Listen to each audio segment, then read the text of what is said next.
My pleasure to welcome Dean Martineau, and we're going to talk on the thoughts of the oneness of humanity. Dean joins us from the Bahai community.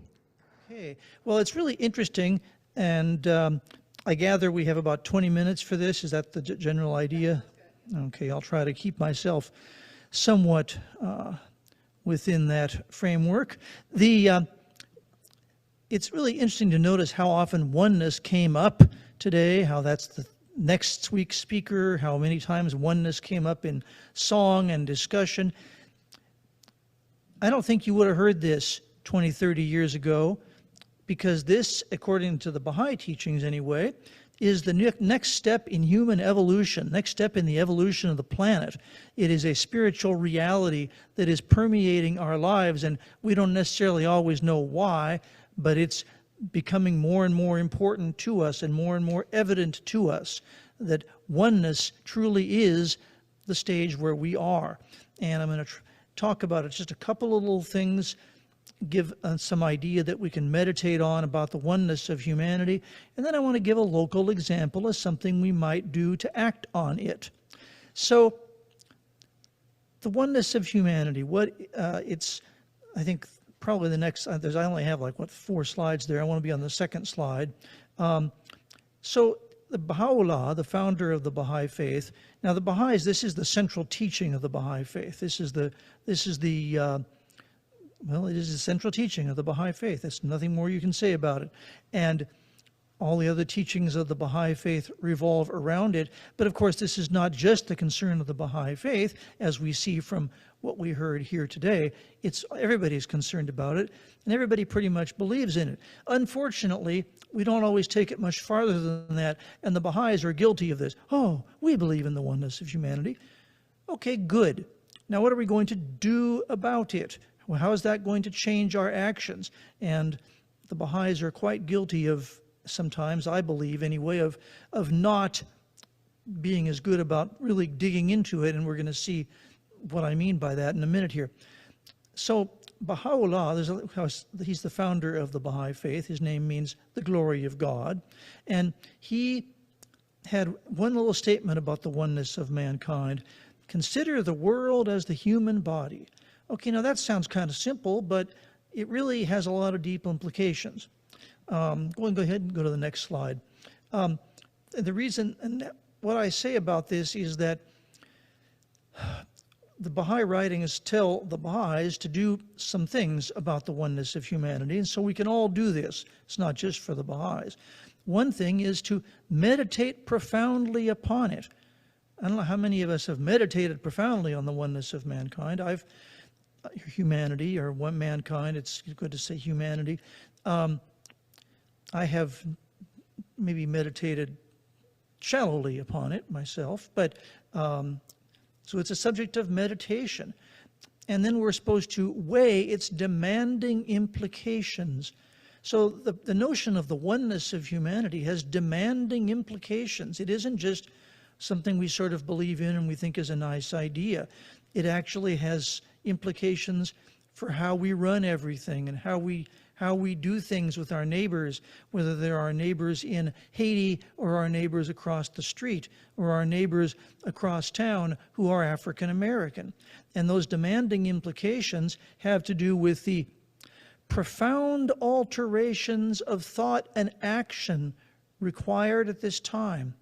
So the world is calling for us to act on the oneness of humanity, to think about it, make it part of our lives, and make changes based on it.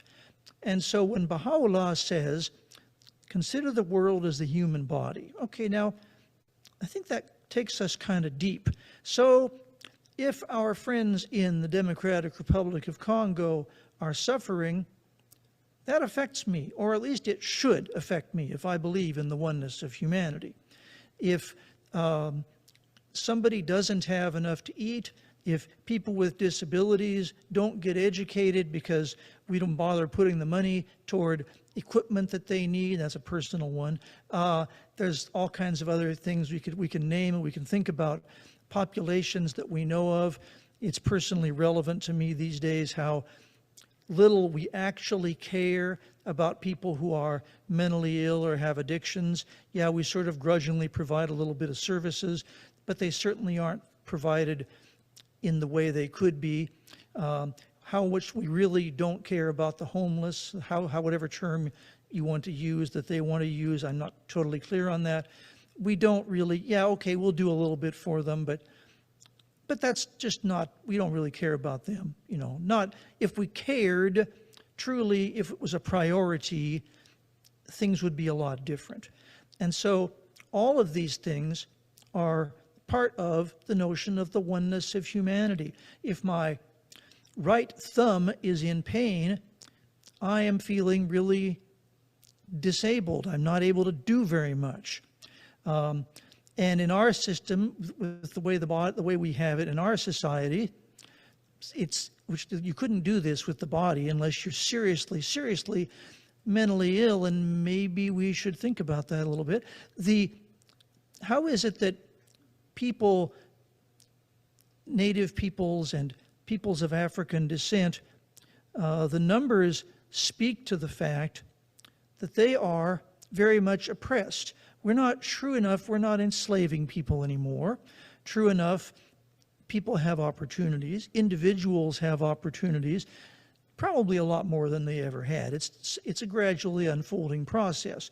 But the overall situation, there are still police murders. There was at least one this week, if not more. They've become so humdrum, it's kind of like mass shooting incidents. We don't even really almost notice them. They almost don't make it into the media because they're so routine. Again, if this was something it's kind of like my right arm is holding my left arm down, and my left arm is in considerable pain. It is really weak. Now, if in real life, if the left arm was like really in pain and really weak, we would take action. We would go to physical therapy. We would take medicine. We would do all these things because we care how our left arm is. Well, we might want to think about applying some of those thoughts to the world, because Baha'u'llah said to consider the world as the human body. So something to think about, something to meditate profoundly upon, something to weigh the demanding implications of the oneness of humanity. I don't think it's possible for us to take this too deeply, because, I mean, does anybody think the world's in good shape right now? Is anybody happy with the world the way it is right now? Well, the oneness of humanity, implementing the oneness of humanity in all its small and big implications, might be the way to gradually make this work, because right now it really doesn't work for much of anybody, including people who appear to have everything, including people who don't have everything. People, I mean, if whiteness was working so well, if being in a nice segregated society was working so well, how come there's so many suicides among white people? You know, because there are. The suicide rate is really high, not only among white people. And I talk about this very bluntly, because this is very much of a white space, because that's the spaces we tend to live in and tend to circulate amongst. Okay, so what are we going to do about that? Well, I have a suggestion for something we can do. It's a very, on the surface, small thing, but it might lead to others. So here we are in Melbourne. Now, Melbourne was not always called Melbourne. Melbourne was called Crane Creek. Melbourne was founded by 3 freed slaves who came here in the mid-1860s and made a life. One guy became the first mail carrier. He sailed up and down and brought mail all up and down. I get all the towns mixed up. I haven't lived here that long, and I'm terrible about geography as well as anatomy. So I don't exactly, but he sailed up and down the river, delivering mail. He was the first mail carrier. The other couple of guys made a way for themselves in agriculture. And they founded this town, and they named it Crane Creek. And that was all good until, I don't know all the facts of how exactly this came to pass, but one day a bunch of white guys decided that they were going to name the town. And some guy from Australia got to name the town, and he named it Melbourne. So we have totally erased the memory of those founders. We have erased the fact that they were here and that they founded this city. Instead, it's the city of Melbourne, and isn't that great? And people from Australia really don't like it because when they go to make their plane reservations, they're always running into Melbourne, Florida, as opposed to, Melbourne. People I've heard complaints about that. So we're trying to take some action about this. One of the things that we have to do if we want to, as European Americans living in our segregated spaces, and there's all kinds of reasons, and it's really good to understand why we have these segregated spaces. It's like African Americans often live in poor areas. Not only African Americans, I'm not suggesting, but primarily African Americans live in poor areas along with it that are with toxic waste dumps and all kinds of other good stuff. Why? Do they just like living there? Oh, good, I want to move to those neighborhoods. I want to go live near a toxic waste dump. Is that what they're saying? Well, it's really good to get to know the history and understand how the policies that this country has set up over the years have created those environments and made it so that African Americans pretty much had to live there. And very much, it's really kind of good to understand, going back a little farther, why do we even have whites and blacks? When the people came here, they weren't white and black. They were members of their nation or of their tribe. How was that created? I'll let you figure it out. It's a really good topic to explore because it's pretty factually solid. A lot of people don't want us to learn this kind of stuff because maybe it'll make somebody uncomfortable. But being uncomfortable, well, number one, I would argue that maybe we're uncomfortable anyway, just in a different way, but being uncomfortable is a prelude to doing things different and learning different things and getting together, because there's a pretty wide gulf right now that is the same as our segregated society that we live in our gated or semi-gated communities that many of us occupy. And even if we don't, we are still mostly surrounded by people who look like us. So the Concerned Citizens Committee of South Brevard is trying to do a little something about this fact that we have completely taken the steps, somebody or other took steps to erase the memory of the founders of Melbourne. We are trying to build them a monument. And that takes money, and it takes action, it takes work, and it takes learning. But those are all things we can do. This church, just as an example, could do a fundraiser, or some other organization that you're affiliated with could do a fundraiser. Maybe it would only make $700. I don't know, but it's an effort. It's also a reaching across the I love getting old and forgetting words. It's so wonderful.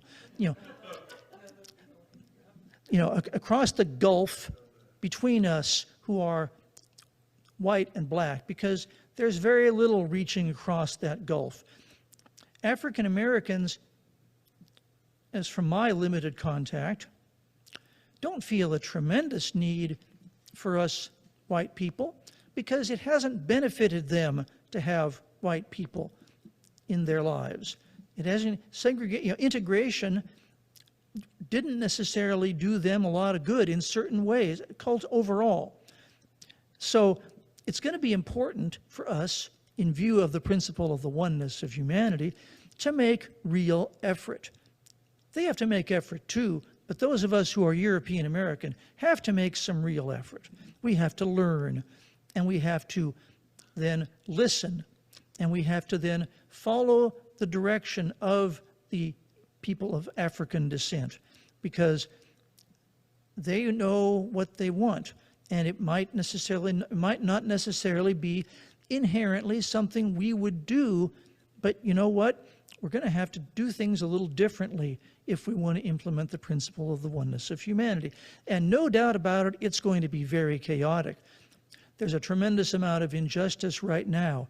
As we right the wrongs, I'm sure some other wrongs will happen in this process. It's not going to be an easy process at all. It's going to be painful. It's going to be sometimes heart-wrenching. There will be victories, and then there will be difficulties. The Baha'i writings describe it as a thorny road, a thorny path beset with tests and pitfalls that we have to cross. But if we don't cross it, what's the alternative? The alternative doesn't look good to me at all. The alternative is what we have now. The alternative is a large segment of the American public that basically thinks, well, at least it's as expressed by its avowed leader, it's okay if people with disabilities, maybe they should just die. This has been stated. This has been stated out loud. Or, well, you know, people, if you all just vote now, you won't have to vote in 4 years, you know, and lots of other things that have been said. And it's not so much the person that's saying them, he actually is irrelevant to me. It is the fact that a whole lot of people are really okay with him saying it. So that suggests that we are really far from the oneness of humanity. And those of us who believe in it are going to need to base our actions and our thoughts around it as a fundamental principle that really isn't political. It really isn't, it's not something anybody can really argue with. But when we discuss these matters from the lens of the oneness of humanity, from the lens of how, well, you know, my left arm is really hurting, and there's reasons why it's really hurting, and, you know, my right arm is maybe causing them. If we look at it from some of those points of view, it gives us a different way of looking at it, and looking at it more deeply and motivating our actions, and it's not going to be the least bit easy. But supporting the Founders Monument isn't as terribly difficult as all that. It is an act we can do individually and collectively. The next slide, the last slide, has the website for the Founders Monument of the Melbourne Founders Monument, and you can learn about the founders. You can learn about what we're trying to do in this organization. It needs a whole lot more money than it has right now, and that's going to be little bits of money from individuals and small groups, and we need to find some corporate donors as well, because that's where probably the money is really going to come from. But for all of these things, we think about the human body, regard the world as a human body. Well, we need cells. The human body is an organic whole, and right now, the Founders Monument Committee doesn't have very many cells in the body. The more cells a body has, then the more abilities and talents it has, and things it can do to build itself and to do its work. And so people that have different kinds of expertise can help with this, and organizations that have different kinds of expertise can help with this. And it's just one example, but it's an example that allows us to really reach across the Gulf and get to know maybe some people, some African Americans, because my suspicion is that, like me a few years ago, and still now to a large degree, most of us don't have a lot of African Americans in our lives. African Americans aren't coming in and out of our houses. We're not, attending each other's weddings, graduations. We're not doing any of that, by and large, and maybe we should be. But that's going to take a process of growth and trust building. And the Founders Monument is maybe one action that will enable us to do those things. There's an awful lot in the Baha'i writings that one can read about the notion of the oneness of humanity. You can find those passages at Bahai.org or Bahai.us, or I'm happy to talk to you. And a little thing that didn't make the announcements, but every few weeks, I don't exactly know the schedule, every Friday evening they do a little something called Informal Fridays, which are just kind of like discussions. They're specifically not designed to push the Baha'i faith on anybody, but they're just for discussing different topics, different ideas, and everybody gets to exchange their viewpoints. Larry's been there a couple times. Might be fun. You might want to drop in on that sometime. especially while it's still light and you don't have to drive at night, you know, as that gets kind of annoying when we're having to drive in the dark. But anyway, I'll bring this to a close. I hope it's given you something to think about, and has maybe you can, as people talk about oneness in the future, you can start asking them tough questions about what does this mean, and what is this leading to, and all these things that you can do. But the principle of the oneness of humanity is not going anywhere. It is truly the next stage in human evolution, and it's going to be the guide that's going to lead us to the world peace, which, incidentally, according to the Baha'i writings, is inevitable. We are going to have world peace. It's just a matter of whether we do it the easy way or the hard way, but we will have it. And it's going to be guided by the principle of the oneness of humanity. Thank you all for listening.